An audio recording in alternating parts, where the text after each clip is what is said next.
Hola, ¿qué tal amigos? ¿Cómo están? Bienvenidos y bienvenidas una vez más aquí al canal.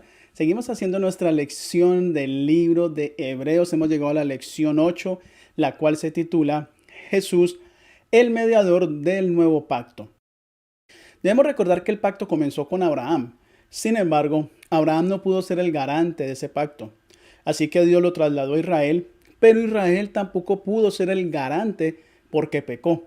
Aquella generación del desierto cayó con el becerro de oro, y cuando Dios se disponía a trasladar el pacto con Moisés, éste le recordó que él, Dios, había escogido a aquel pueblo.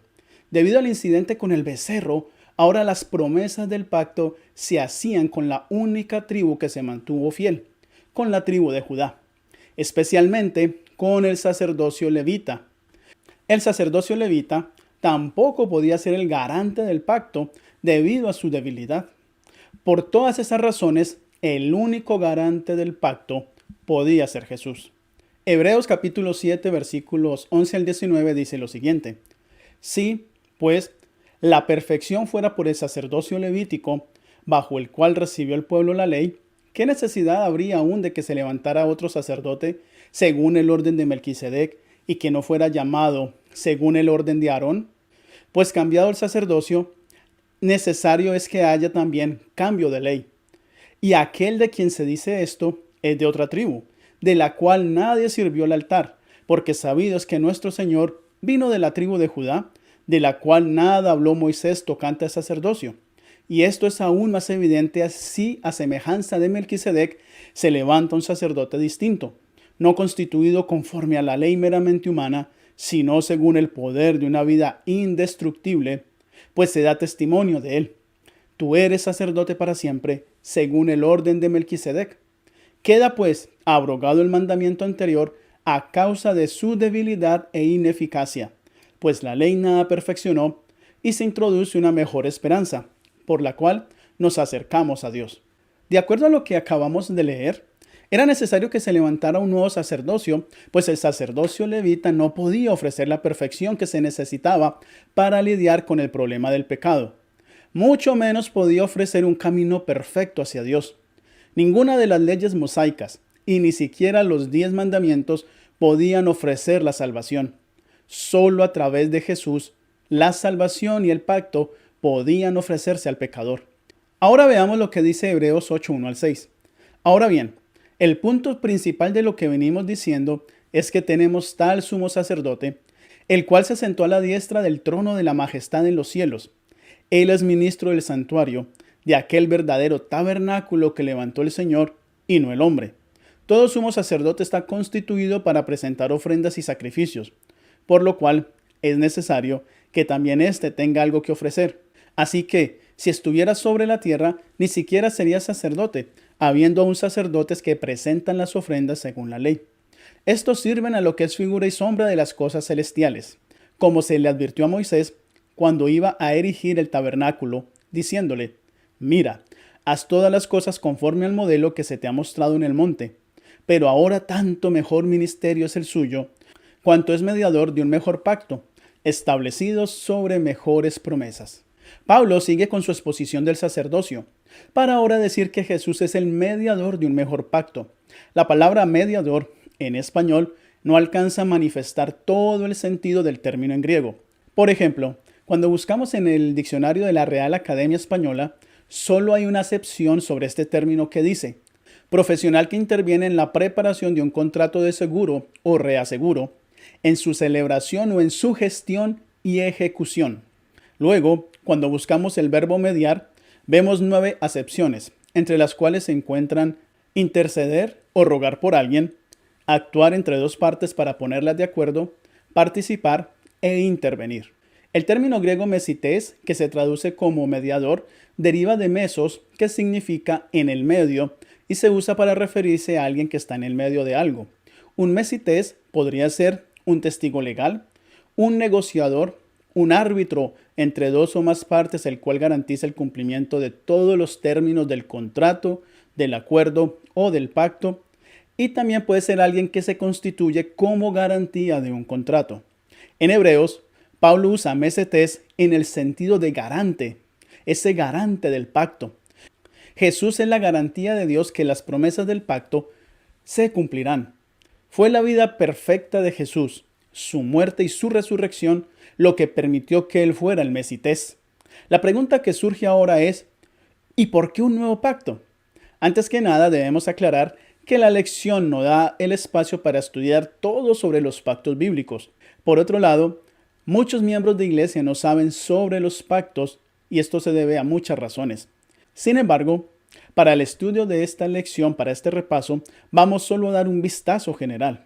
En un futuro, si Dios lo permite, subiré un video o una serie de videos hablando de los pactos. Así que suscríbete y activa la campanita para que YouTube te avise cuando voy subiendo aquellos videos.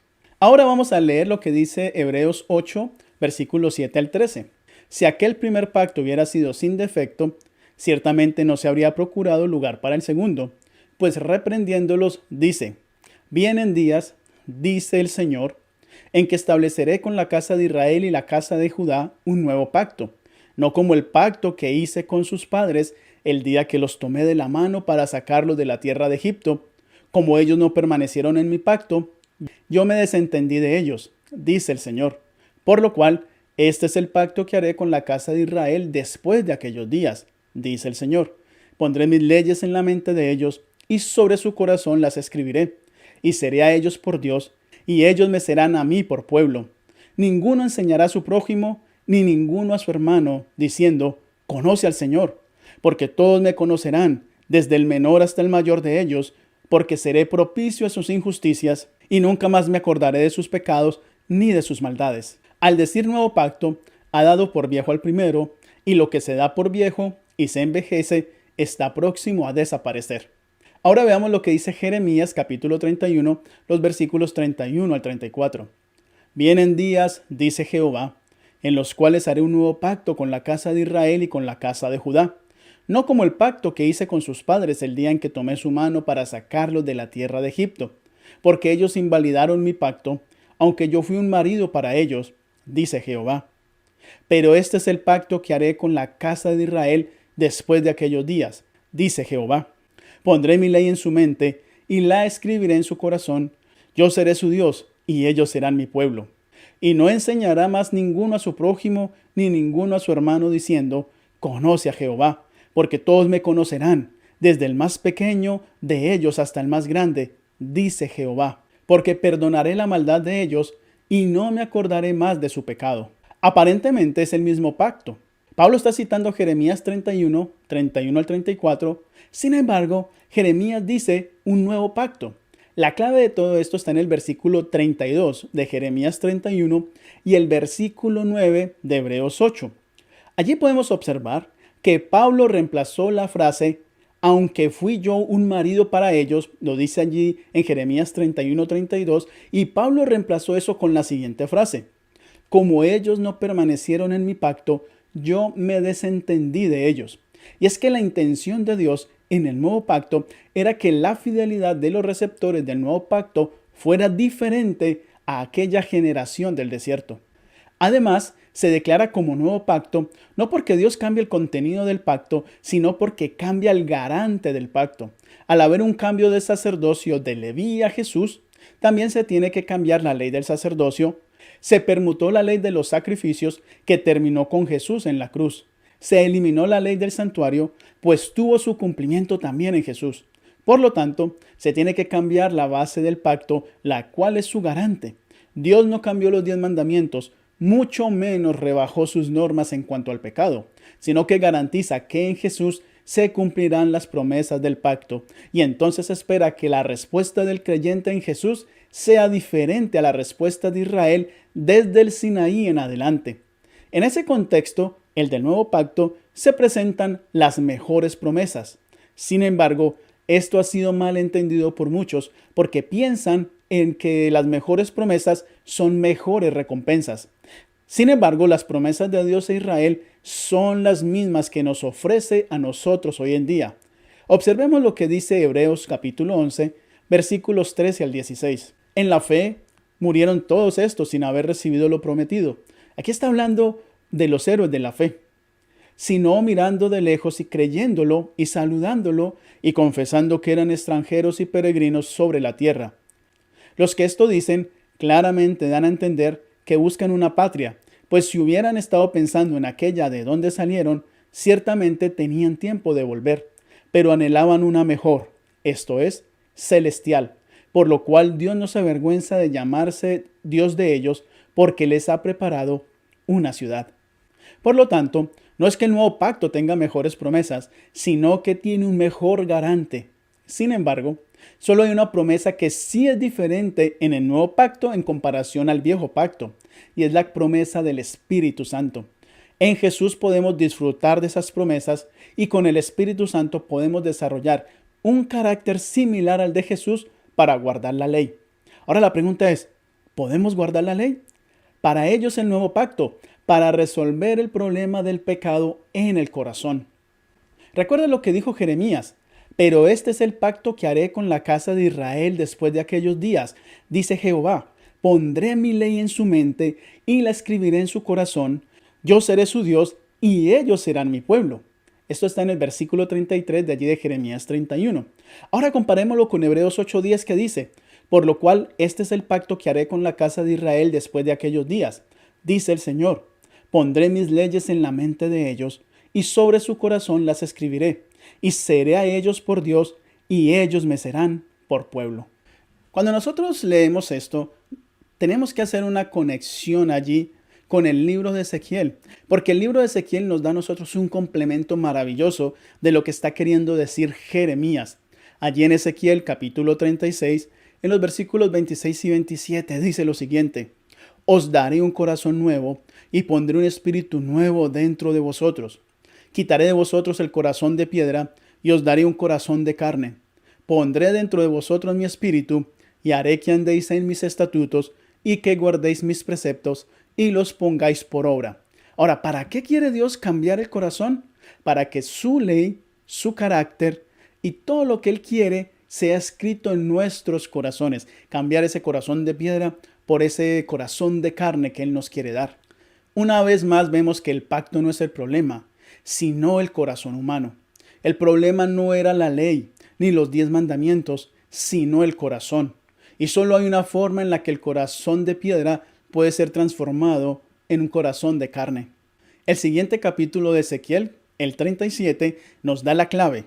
En el valle de los huesos secos, solo podía haber vida a través del Espíritu de Dios. Y dice allí Ezequiel 37:14, pondré mi espíritu en vosotros y viviréis, y os estableceré en vuestra tierra, y sabréis que yo, Jehová, lo dije y lo hice, dice Jehová. Por lo tanto, mis amados, solo con el Espíritu de Dios, nuestro corazón puede ser transformado. Así como esos huesos tomaron vida en aquel momento, nuestro corazón puede ser transformado de piedra a carne si tenemos el Espíritu de Dios. Y para tener el Espíritu de Dios, tenemos que buscarlo diariamente, buscar tener comunión con Jesús, buscar tener también comunión con el Espíritu Santo y por supuesto tener comunión con el Padre. Y ahora para ir concluyendo, quiero dejarles este mensaje. Dios esperaba de Israel y espera de nosotros una obediencia basada en el amor. El amor fue la base del pacto con Israel en el Sinaí y es la base del nuevo pacto. En Mateo 22, 34 al 40, cuando Jesús estaba por allí, dice lo siguiente, entonces los fariseos, cuando oyeron que había hecho callar a los saduceos, se reunieron, y uno de ellos, intérprete de la ley, preguntó para tentarlo diciendo, Maestro, ¿cuál es el gran mandamiento en la ley? Jesús le dijo, amarás al Señor tu Dios con todo tu corazón, con toda tu alma y con toda tu mente. Este es el primero y grande mandamiento. Y el segundo es semejante. Amarás a tu prójimo como a ti mismo. De estos mandamientos dependen toda la ley y los profetas. Y luego, en 1 de Juan 4:8, está escrito, el que no ama no ha conocido a Dios, porque Dios es amor. Por lo tanto, mis amados, la respuesta que Dios quiere de aquellos que son partícipes de su pacto es que manifiesten su relación, la relación con Dios en el pacto a través del amor. amando a Dios sobre todas las cosas y amando a su prójimo como a sí mismo. Ahora la pregunta que yo te hago es, ¿amas tú a Dios sobre todo? ¿Amas tú a Dios sobre todo lo que tú tienes, sobre tu familia, sobre tus bienes, absolutamente sobre todo? Y la siguiente pregunta es, ¿amas tú a tu prójimo? Y quiero terminar el repaso de esta lección dejando un mensaje que en estos días he estado analizando, sí, en referencia a la lección que hemos estudiado, sobre todo a la respuesta que nosotros tenemos que dar en el pacto, esa respuesta de amor, esa misma respuesta que Jesús nos pide a nosotros de amar a Dios y amar al prójimo como a nosotros mismos. Y es que en nuestra iglesia, por muchos años, y creo que esto ha sido toda la vida, siempre se ha hablado de un tema, de un tópico, de un tema que se llama la verdad presente. Y para algunos la verdad presente, tristemente digo de esta manera, para algunos la verdad presente es hablar de profecía, pero hablar de profecía metiéndole miedo al creyente, a la persona que escucha la profecía. Y entonces esa verdad presente que ellos dicen, se tiende a volverse más bien una verdad amarillista o sensacionalista. Entonces se toman sucesos que pasan actualmente para convertirlos en algo sensacional y entonces meterle miedo a la congregación, a los creyentes y a aquellas personas que quieren conocer. Por lo tanto, muchos hablan de la verdad presente sin saber cuál es la verdad presente realmente. Muchos dicen que la verdad presente es hablar en contra de algo, de un gobierno, hablar en contra incluso de los dirigentes de la iglesia, y no perdonan que los dirigentes de la iglesia se equivoquen. Al final son seres humanos, pero están tan pendientes que están listos para tirar las pedradas, como iban a hacer con aquella mujer, las pedradas para sancionar, para lastimar, entre comillas, disciplinar a aquellos que se equivocan. Y muchos de ellos dicen que esa es la verdad presente. Estar criticando a todo el mundo, estar criticando a los dirigentes, estar criticando pastores e incluso estar criticando hermanos de iglesia. De hecho, por aquí, por internet, uno puede notarlo. Ver cómo personas hacen videos para hablar mal de otros pastores o de otros predicadores.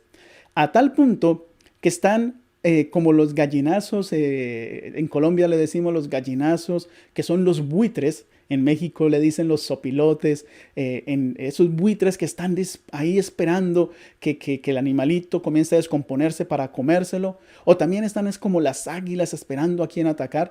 Muchas de esas personas están en nuestra iglesia y hacen videos aquí en YouTube y en videos en Facebook, esperando que cualquier predicador se equivoque para atacar a ese predicador, para tomar un extracto cuando ese pastor o ese predicador se equivoca, tomar un extracto y criticar ese extracto. Incluso al escritor o al colaborador de la escuela sabática también se le ha criticado porque ha enseñado conceptos que son conceptos correctos, pero que van en contra del pensamiento erróneo de algunos, no de todos, por supuesto. E incluso a quien colaboró y quien dio el manuscrito de la lección de la escuela sabática, se le ha tildado en algunos sectores de jesuita, de que está equivocado, etcétera, etcétera. Y estas personas que hacen videos en YouTube, en Facebook y escriben en Facebook, lo hacen de tal manera que es como si ellos solos tuvieran la verdad, la única verdad, y que los demás están equivocados. De hecho, una de esas personas, de un pastor hispano, latino, que se equivocó hace algún tiempo en un video. Y miren, amados y amadas, cuando uno predica y uno no tiene una guía porque uno no está leyendo palabra por palabra, uno se puede equivocar. La mente lo puede traicionar porque en ese momento, para aquellos que predican lo saben, la mente va a 1000 por hora y a veces uno puede cometer errores. Por supuesto, luego uno se puede corregir, pero todo lo que queda grabado no se puede corregir porque hay muchos que están esperando como esas leones rugientes buscando a quien devorar para sacar los extractos y comenzar a criticar. Y hace un par de meses sucedió con un pastor de nuestra denominación y lo atacaron. Y cuando la gente allí en la cuenta de YouTube, en los comentarios, le escribía al dueño, ¿por qué no le decía al pastor en privado? Lo que él dijo fue lo siguiente: El pastor fulano lo hizo en público, pues entonces yo lo critico en público. Amados, esa no es la actitud. ¿Y saben qué es lo peor? Que hay muchos que siguen a esas personas y aplauden la actitud de esas personas y demuestran que tienen el espíritu del diablo, que es aquel que acusa a los hermanos. Lo correcto en esos casos es ir directo a la persona, no importa que lo haya dicho en público. Él estaba predicando, lo grabaron y lo correcto era ir a esta persona y decirle, mira, te equivocaste en esto y esto. No sé si fue tu intención o solamente te equivocaste sin intención, pero si no lo fue, corrige lo que acabas de decir para que no haya más problemas, para que tú no tengas problemas. Si hubiese hecho eso, hubiese quedado como un cristiano ético. Pero hacer lo contrario solo queda, cuando acusa a alguien, solo queda como un hijo del acusador de sus hermanos, un hijo del padre de mentira. Y a la misma vez demuestra que no está dentro del pacto. Porque dentro del pacto la norma es amar al prójimo como a uno mismo. Ahora, la verdad presente, podemos decir que la profecía es un elemento de la verdad presente. Sí se puede decir. Pero la verdad presente no es predicar profecía. La verdad presente siempre va a ser el amor de Dios. La verdad presente es amar a Dios sobre todas las cosas y amar al prójimo como uno mismo. Y el mismo apóstol Pablo lo dijo allí en 1 Corintios 13, donde dedicó todo ese capítulo al amor. Él mismo lo dice, si yo hablara lenguas humanas y angélicas y no tengo amor, vengo a ser como metal que resuena o címbalo que retiñe. Y si tuviera profecía y entendiera todos los misterios y todo conocimiento, y si tuviera toda la fe de tal manera que trasladara a los montes, y no tengo amor, nada soy. Luego dice, el amor nunca deja de ser, pero las profecías se acabarán, cesarán las lenguas y el conocimiento se acabará. Pero lo más importante es el amor. La verdad presente es el amor. Por supuesto estamos llamados a predicar. Por supuesto estamos llamados a denunciar el pecado del mundo, el pecado que el mundo está llevando, como lo hacía Elías, pero no para dañar a nadie, sino para restaurar, número uno, la verdadera adoración, restaurar el altar de Dios y restaurar al pecador, llevar al pecador a Jesús. Porque la verdad presente siempre va a ser el amor. No importa lo que te digan, no importa que te digan, no, la verdad presente es profecía, es criticar a los presidentes de las conferencias, a los tesoreros, es criticar a todos los administradores, criticar a los pastores. Esa no es la verdad presente. La verdad presente es el amor. Y cuando alguien acusa a otro con la intención de hacer daño, con intención de crear sensacionalismo, amarillismo, por unos likes, por unos me gusta, esa persona no hace parte del pacto, no ha experimentado el pacto, porque el pacto de Dios está basado en el amor. Amar al prójimo como a uno mismo. Así que, amados, solo quería decirles esto referente al pacto, que si tú que me estás escuchando quieres ser parte del pacto de Dios, tienes que comenzar a experimentar el amor a Dios y el amor al prójimo. Así ese prójimo te caiga mal, como decimos, tienes que luchar para desarrollar amor por esa persona. El amor se manifiesta no solo orando por la persona, orando con esa persona y yendo a visitarla, hablando con esa persona, escuchándola y supliendo todas sus necesidades. El amor se manifiesta como lo manifestó Jesús por los pecadores de aquella época. Así que, hermanos, no siendo más, espero que les haya gustado este video, que les haya gustado este repaso de la lección y nos encontraremos en un próximo video, en un próximo repaso de la lección o en un video de la jornada profética que estamos haciendo. Hasta pronto y que Dios les bendiga. Si te ha gustado este video, te invito para que te suscribas si no lo has hecho y para que le des clic en la campanita y de esta manera YouTube te avise cuando subo mi próximo video. También te invito para que escribas en la caja de comentarios y me dejes tus impresiones. Y si me quieres apoyar, lo puedes hacer también con un like, con un me gusta y también para que compartas este video a aquellas personas que tú creas que se pueden beneficiar con este tipo de contenidos.